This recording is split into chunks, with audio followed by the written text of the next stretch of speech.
రామరాజ్యం channel ప్రేక్షకులకు నమస్కారం. మీ దేరంగల Krishnaiah. Pulivendula పులిబిడ్డ YS Rajareddy వర్ధంతి అనే అంశం.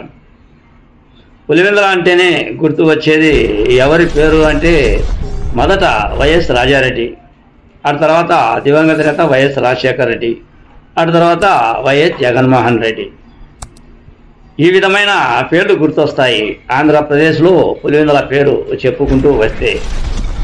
అయితే ఈ పులివెందుల నియోజకవర్గం మొత్తం అంతా కూడా వైఎస్ కుటుంబీకులనే నమ్మింది.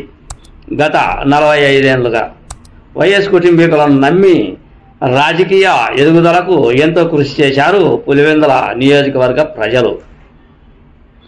ముఖ్యమంత్రి, మంత్రులు, ఎంపీలు ఒక స్థానం కాదు అన్ని స్థానాల వైపు ఎదిగేటట్టు వైఎస్ కుటుంబీకులను ఆశీర్వదించారు పులివెందుల ప్రజానికం. అయితే పులివెందుల దివంగత నేత వైఎస్ రాజారెడ్డి కావచ్చు, రాజశేఖర రెడ్డి కావచ్చు, జగన్మోహన్ రెడ్డి కావచ్చు, వీళ్ళు పులివెందుల ప్రజానికాన్ని బాగా నమ్మారు కాబట్టి వాళ్ళ రాజకీయ ఎదుగుదలకు అంచెలంచెలుగా ముందుకు నడిచే అవకాశాలు పులివెందుల ప్రజానికం ఇచ్చారు.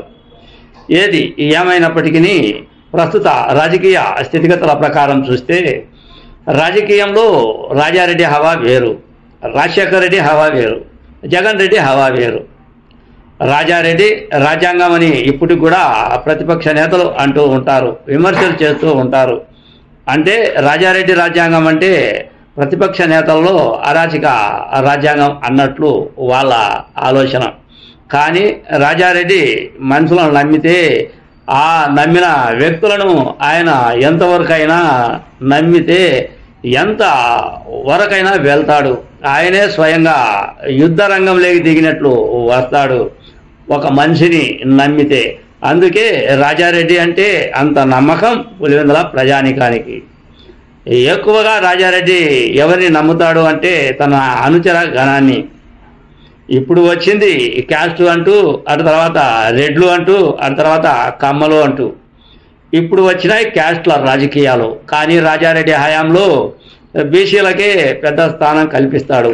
బీసీలు అంటే ఆయన ఎంతో నమ్మకంగా ప్రవర్తిస్తాడు.